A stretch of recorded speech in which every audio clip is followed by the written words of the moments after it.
Hi, I'm Tyler, And I'm AJ. and this is the Fox Valley Film Critics. In the 10th episode of our show, we're going to be reviewing The Wizard of Oz, as well as the newest Marvel movie, Guardians of the Galaxy. Stay tuned.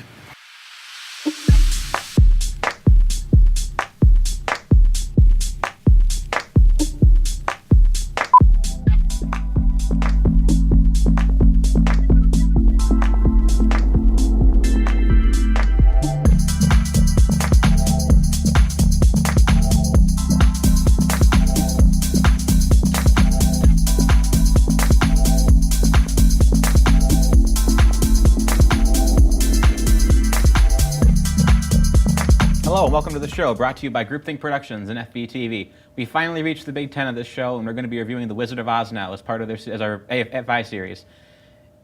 AJ, what do you think? I'm back. What do I think of? I mean, Wizard of Oz is the definition of a classic, especially in America. I think, anybody who, claims not to like old movies always seems to forget about The Wizard of Oz. Everybody grew up with The Wizard of Oz. It doesn't matter when you were born, unless you were born before it. It's just been such a staple in American family homes since it was released. Even though it wasn't really a big box office success, it really endeared itself to the culture. I was reading one of Brad Thor's recent books, and he brings up a point that I don't know if is accurate or not, but he said that it and The Magnificent Seven are the two most constantly repeated films in American history in terms of what's run on TV and what's run in movie theaters and stuff like that. And I thought that made a lot of sense just because it's so ubiquitous in terms of the way people tend to treat it as a pop culture icon. Magnificent Seven. That surprises me. I would think, flipping through TV, I see more Die Hard than Magnificent Seven. Just because it's older and because it's such a classic Western. It's been playing for longer, especially around Christmas time. It's a Wonderful Life will be on repeat. That would probably be the third or fourth, honestly. But that's not a year-round thing, obviously. Well, yeah. With The Wizard of Oz, it's rather interesting just because it's a great film. It really is. It's a kind of a really bizarre artifact too, because I was watching it the other night just because I haven't seen it since I was a kid, and it's a movie that it's not bad at all. It telegraphs itself very obviously because it's a kids movie, and it's very I'd say if you're a screenwriter, this is something you should watch and pay very close attention to because it does a really good job of fleshing out all of its characters. Initially subtlety in the real world, and then when it gets to Oz, it's really kind of creative with the way it kind of flips on its head and has every single character go through growth arcs. For sure, and that obviously has to be credited to L. Frank Baum's original novel, I believe by the same name, Wizard of Oz. I think it was The Wonderful Wizard of Oz. Might have been. So you have to pay respect where it's due, but yeah, absolutely, that's screenwriting 101. Is kind of set up your characters, foreshadow where they're going to turn out, and then just find a logical conclusion to that place. And I think The Wizard of Oz is just a masterclass in doing that. Yeah, and it's amazing how few people actually understand that who work in that industry. But yeah. The game has changed. The game has changed big time. Obviously, it's great. I think one of the interesting real aspects of the film are there's a lot of great discussion about what the film is actually supposed to be about, and I think that the legacy of the film is probably in some ways overshadowing it. Sure. Have you read some? It's one of those movies that's really fun to dig into the weird theories about what it's actually supposed to mean. Oh, there's always somebody coming up with something new. I mean, just look at all the reboots and spin-offs of the movie. It's clearly this movie has birthed such imagination in this world and outside of this world. That's an interesting topic for genre filmmaking. The Oz movies, musicals, books, they're the only major genre that doesn't maintain a continuity at all. So every single story doesn't take place within the same universe. So I just watched Oz the Great and Powerful and Return to Oz over the weekend. And if you've seen Wicked, that has nothing to do with those movies. And they're all just basically offshoots of Wizard of Oz, vaguely tangential to one or two aspects of that film, but completely change either the story or the characters or the tone, and they all just do it completely differently based on whoever watched it got out of watching the original film. It's amazing that the filmmakers of the original Wizard of Oz built that world to be just such a playground that anybody could jump into and add their own little twist. And I think that's really special to create something in that vein that so many people latch onto and can make their own. And there's not all those copyright issues to have to deal with. And well, I'm sure there are. But that also means that ABC Family can produce 10 separate ongoing Oz shows, each about every individual character. But and the success of those really pays tribute to how successful and ingrained in people's hearts that the original is. it can also make it incredibly cynical, like Tom and Jerry meet the Wizard of Oz, or... Did Abbott and Costello ever meet the Wizard of Oz, or did they just meet everybody else? They met Bigfoot, but they probably didn't meet the Wizard of Oz. But yeah, it's fascinating from that kind of cultural aspect where everything is springing out of this one movie, and I did have an interesting thought about it when I was watching it, just in terms of a critical sense. Mm-hmm. I've always thought that the world Oz puts up is a little bit arbitrary. There's a lot of randomness to it, almost like Wonderland-esque, where things are just kind of randomly popping up, and it doesn't really seem to connect well into something that you could imagine someone living in. Yeah, but Wonderland is a good comparison, I'd say, and it is interesting how it does kind of flow kind of freely through the world. You're introduced to Munchkinland at the very beginning of Dorothy's trip to Oz, and that scene is over, and you don't really deal with the Munchkins after that, even though they were your introduction into this wonderful world of Oz. It works on a screenplay level because every single aspect of the film is in some way reflecting part of Dorothy's journey from the beginning to the end, which it feels a little, from a writing level, feels a little disjointed because the initial... I'm probably just misreading this entirely because, when we meet Dorothy initially, she wants to get out of her situation because she's trapped in a situation where no one likes her or Toto, and she gets what she wants. And then when she gets there, her immediate response is, "I need to get home." So maybe that's just that I'm overanalyzing that just a little bit, but it might just be that her lesson is ultimately learning to be kind of happier where she was and making do and kind of making peace with the situation she's dealing with. So well, it does kind of boil down to one of the most famous lines of the movie among so many others. It's one of the most quotable movies I think of all time. But there's no place like home. That I think that's the lesson that's trying to teach: not to take your family and your friends for granted, no matter how even if they're not paying attention to you. It goes full circle then. That's good. For sure. Do they ever resolve the old lady who wants to steal Toto situation at the end of the movie, or? I don't think so. Obviously she doesn't end up taking Toto, but it's implied. But it's possible that she just died in the tornado, and we didn't want to deal with that. That's so dark. That's what I'm gonna go with. I don't know if that's actually what happened. That'd be great if they added that as a little line of dialogue. It's too bad that our neighbor was horribly impaled during the tornado. But... Or at the end they do that text where the Wicked Witch of the West ended up dying in the... No, it's during the whole the credits, it's just still images, and one of them is the old lady impaled. Right. She grew up to become nothing because she died. Well, she dies in Oz, so I guess... Wait, does that imply Dorothy kills her to save Toto? No. No. That can't be true. That would be just a little... That would be Return to Oz. That would be the kind of... That was a pretty dark look. Did Frank Oz, not to just compare by name, but did he have anything to do with that, Frank Oz and Jim Henson? I don't know. I know that the director was Walter Murch, who I don't think you've heard of, but he's famous in my area of filmmaking because I'm a sound editor. Sure. And he was Francis Ford Coppola's video and sound editor. Okay. He did the remaster for Touch of Evil, and he's kind of held up as the gold standard of sound editing and video editing. So because Return to Oz always seemed to me in very much the same way as Labyrinth and Dark Crystal, very much that same tone. It's quintessential 80s dark fantasy.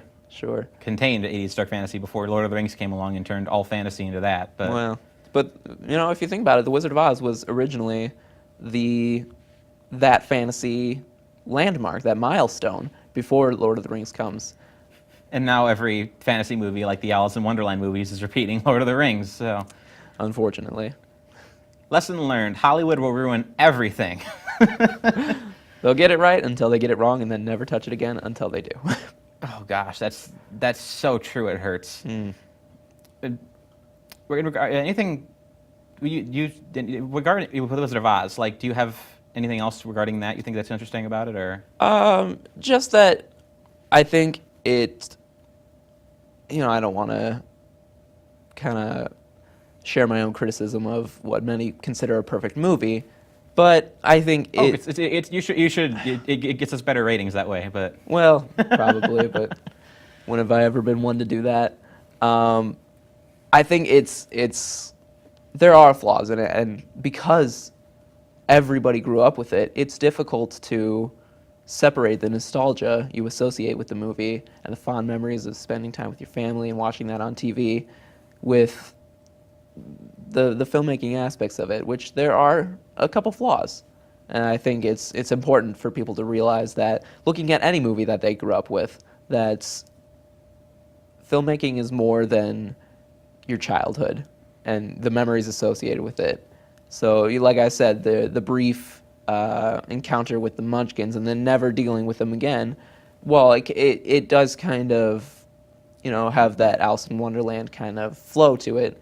Like you said, it is a bit disjointed, and I think, it's. I claim that no movie is perfect, and well, this is definitely up there in the best of all time. It'd be foolishly nostalgic to call it a perfect movie. If you'd like to send your angry complaints to AJ, his cell phone address is 6 feet now. Thank you for following us for this segment. We both had a good time reviewing the movie, so join us for the next segment. We'll be reviewing Guardians of the Galaxy Volume 2. Stay tuned.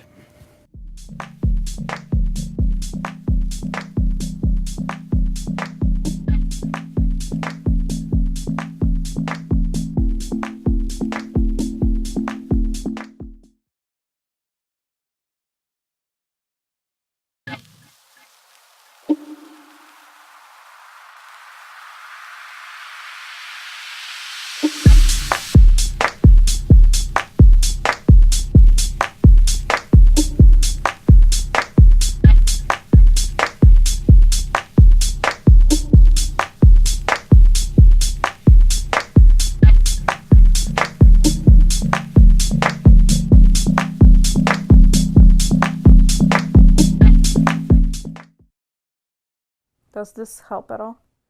Anything helps, ma'am. Just try to get some sleep now. I can't sleep. Yeah, me neither.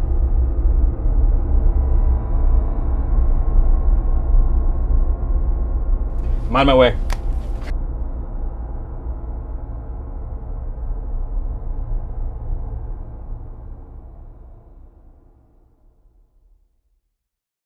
Guardians of the Galaxy Volume 2 is the 15th movie in the Marvel Cinematic Universe in the 9th year since Iron Man came out back in 2008.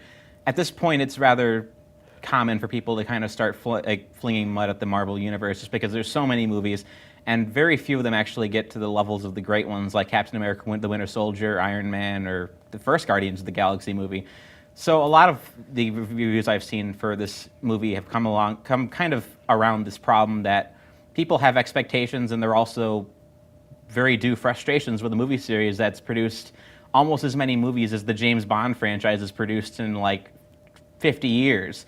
So obviously kind of going into it with this kind of bias makes it hard to analyze a film by itself, but I think, in my opinion, Guardians of the Galaxy Volume 2 is one of the best ones, and a lot of people's opinions have kind of come out on the opposite end of that, where they consider it one of the worst ones. How does upon seeing it last week or a week or two ago, did you feel that Guardians of the Galaxy 2 held up? I would agree more with you that it is one of the better ones. I wouldn't put it up there with Winter Soldier and Civil War, and I would throw the first Avengers in there as well. I would too. I think that's still my favorite of the franchise, just as a movie that shouldn't work with as many moving aspects as it has, but Joss Whedon just wrangled it into probably the best version of that it could have been. I'd argue we haven't had a good Avengers movie since then, because Age of Ultron is very messy. It is, but still very enjoyable, I would say. And Civil War, even, I think, is a lot more problems than people give it credit for. But I don't know. I've watched that movie a few times, and it's it's for a 2.5-hour movie. That's a tightly Sure. tightly written script. I think that the Russo brothers, they didn't write it, but I took the Russo brothers and then their 2 screenwriters, so 4 people to write this film. Sure. And I think that a lot of the writing for the film is anticipatory of the fact that they're writing this to coincide with the 2 Infinity War movies. Right. Which the So- Russo brothers are also directing. Yes, and I think that kind of kneecapped it a little bit, where a lot of the more challenging aspects of storytelling they could have gone with to generate drama didn't kind of come through, so it was very half-baked. Like from a structural level, I mean, I didn't feel like that last 10 minutes had the gut punch that it should have. And again, I'm taking the controversial opinion here. I love every one of these movies, and even when I probably shouldn't. Well, But- don't worry. When we get to talking about the first Guardians of the Galaxy, I'll take over on the controversial opinions. But Well, let's hear it then. the last word about Civil War that I'll say, because I can't let you get the last word in negatively, is Robert Downey Jr.'s performance in the last 15 minutes of that. I think definitely gives you that emotional punch that the Russos really intended for that. You know, when he delivers that line. I guess it's been out long enough. We can hash this out on the podcast. Okay. Let's hear. Yeah, let's talk about the movie that we're supposed to be talking about. Let's hear the first Guardians. Your opinion on that? I think it's enjoyable, but not the movie that everybody blew up about. I think that I would put in kind of the lower half of the Marvel Cinematic Universe so far if I were ranking them. It's about as close to 80s camp as you'll get in this modern age, which is great, but I don't know how much of an actual film there is there. You have basically a non-existent villain in whatever his name was, Blue Alien number 5. Ronan the Accuser. Ronan the Accuser. See, I was going to say Malekith, but that was Thor the They're the same. They're the exact same. And I know that's been the problem with the MCU. Really since the beginning few movies. Even though they cast Jeff Bridges in the first Iron Man, I still think that was a pretty weak villain. So it has been the problem, Loki being the obvious exception there. You get great cast chemistry in Guardians of the Galaxy, which carries over to the second one, but how much you don't get a lot of depth until the second movie, and I think I prefer the second movie because it really delves more into the characters' psyches as opposed to just sharing stories from their past. I think it gives you more character development than just dropping little hints about how they could be or why they could be how they are. The sequel, I think, does a better job of explaining exactly why they are who they are. To contradict everything you just said, I heard a year or two ago that apparently Steven Spielberg considers the first Guardians of the Galaxy to be one of the only films in the past decade that he's really, really liked. So Oh, checkmate. great. I disagree with Steven Spielberg. Yeah, but my big problems with for a long time with me, the Avengers, Winter Soldier, and Guardians of the Galaxy were the 3 movies that I really consider to be like the best Marvel movies, and I could never figure out which one I would put the highest. And after a while, it kind of came to Guardians of the Galaxy being the best, with the caveat that it's the most cliche Marvel movie, like from a structural story standpoint. Sure. Like the great stuff that makes it work is the characters and all the humor and stuff that kind of And the music. Yeah, I the gotta music give is props great. to the soundtrack It all in both movies. it all skirts around a lot of the problems of most of the Marvel movies, and it does it because James Gunn is an incredibly good writer director. Sure. Both of these movies have tons of his flavor in them. From the director of the Scooby-Doo movies and Slither and Super, but Yeah, and the just insanity that was Slither. That's all I'll say about that. But yeah, I think that when going into Guardians of the Galaxy Volume 2, I think because Guardians of the Galaxy was one of my favorites in the series, this might kind of peak out like my favorite movie in the Marvel franchise universe at the moment. The second one? Yeah, but Volume 2. Impressive. That was not something I came to immediately, but I've seen it twice. I'm gonna go see it a third time tomorrow. I think it's kind of petered out like Winter Soldier and the first Guardians for me, just because of all the movies we've seen in the MCU so far, this one has really kind of hit the closest to being like a really like legitimately great movie, like in terms of like having things to say from a literary standpoint and stuff like that. No, I'd still give that to Winter Soldier. That's that such, too. That would be be so deep that would be into the political climate of today. That would be the close second. Like that one is so like, I don't want to like slander these movies because I could probably say something nice about all of them, but Sure. some of them kind of hang in the B to C range. Like some of like the majority of the origin stories, with a couple exceptions, are kind of B or C grade films, which suppose. Which depends on which one you're talking about. Like First Avenger it's a really great B movie, or the original Thor is kind of an underrated Kenneth Branagh movie. But It's so weird thinking of that as a Kenneth Branagh movie. Like it is. I know that, but they couldn't have chosen anybody better. A Shakespearean actor director directing the most, at the time, out there Marvel movie. I'll tell you what, it's a way better Kenneth Branagh movie than Jack Ryan's Shadow Recruit is. But Going off topic again, because we've never done that before, I don't know about you, but I'm super looking forward to The Murder on the Orient Express that's coming out later this year, directed by Kenneth Branagh. that's cool. I read the book by Agatha Christie, and I think he's going to do a great job adapting it. Yeah, in regards to Guardians of the Galaxy Volume 2, this movie really kind of hits home like everything that made the first movie good, but it fleshes everything out in a way that I think really kind of elevates the story, and it kind of has some really dark things to say, like hidden under, like from a subtext level. Sure. Like I think you hit the nail on the head when you say it fleshes out the first movie. almost first to a movie, fault, but yeah. Almost. The first movie is amazing at world building. I'll give it that as well. And you know, I feel like I'm complimenting Guardians more than I feel I should, but it's I gotta give it credit where it's due. The different planets it builds, it really makes you feel like those are quote unquote real places. But the second one really fills in the gaps to make you feel like you're actually there. You can smell what they're smelling, especially when they're introduced to Ego's planet.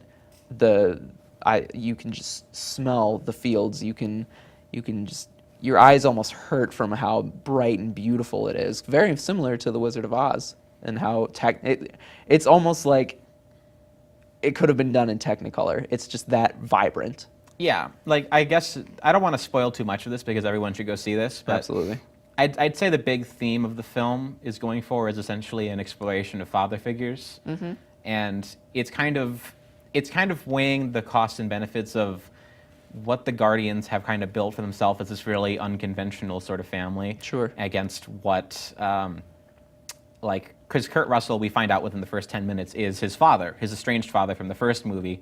And we kind of, the one fault I had with the film is that there's about a 15-minute period where all the characters basically start monologuing for about, constantly. But that was my only real problem, is that it just kind of drags for a little bit there. But True. Otherwise, it's a very complex story about, people dealing with their anxiety and kind of dealing with loss and kind of coming into choices in their life and building something new. Well, both these movies do a much, much better job at doing that family theme than the Fast and the Furious movies do by just trying to beat you over the head with it. These movies definitely do it more subtly.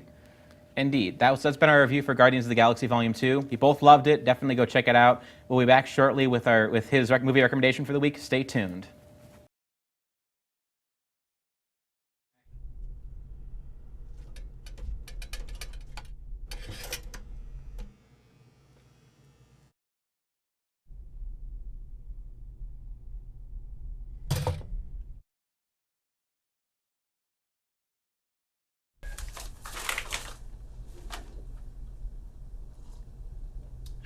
Good coffee, huh? Oh my god! What are you doing in my apartment?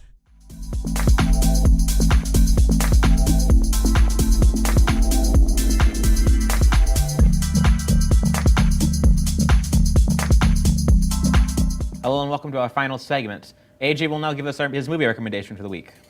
Well, this week I tried to tie my movie recommendation into the movies we were talking about today, more specifically The Wizard of Oz.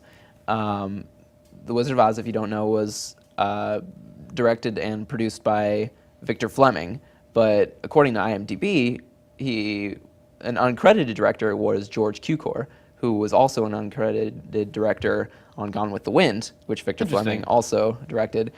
I kind of went into a rabbit hole of just how many directors worked on films, but got no credit for it. That's a topic for another day. But one, I would like to give George Cukor a little credit now and talk about one of his other movies that came out the year after, The Philadelphia Story. If you're not familiar with it, it's one of my favorite rom-coms of all time. It stars Cary Grant, Katharine Hepburn, and Jimmy Stewart, all in the same movie, just having amazing chemistry, perfect dialogue, and it's just great fun. It's got some screwball elements in there too, which, if you're not familiar with that term, it's basically, I'd say, like American Pie sex comedies before you could get that raunchy. It was just more, it was words instead of gross out gags. I think that's the best way to describe screwball comedy. That sounds pretty great. It's fantastic, and the like I said, the dialogue is just so snappy and well delivered, and I can't speak highly enough of it. It's just fun from beginning to end, and you really learn to care about these characters. Suppose I should probably say a little bit about the plot of the movie. Katharine Hepburn plays this woman who's about to get remarried, and she's visited by her ex-husband, played by Cary Grant, wanting to kind of get back into. She's remarrying into a very wealthy family, and he kind of is seeking some fast money. And Jimmy Stewart plays a reporter sent to cover the wedding, and obviously, romance is in flame, and it's hilarity ensues. All right, that sounds really great. I actually haven't seen it, but it sounds, from what you're saying, it sounds like something you should all check out. Thank you for tuning into this episode. If you want to find more of our backlog, you can find it on the Groupthink Productions YouTube page. You can find more of our reviews for films, video games, basically anything else we happen to like and review at the anysocialcritic.tumblr.com. And you can follow me on Twitter at anysocialcriti. That's critic without the C at the end. I'm Tyler with the Fox Valley Film Critics. Have a wonderful day.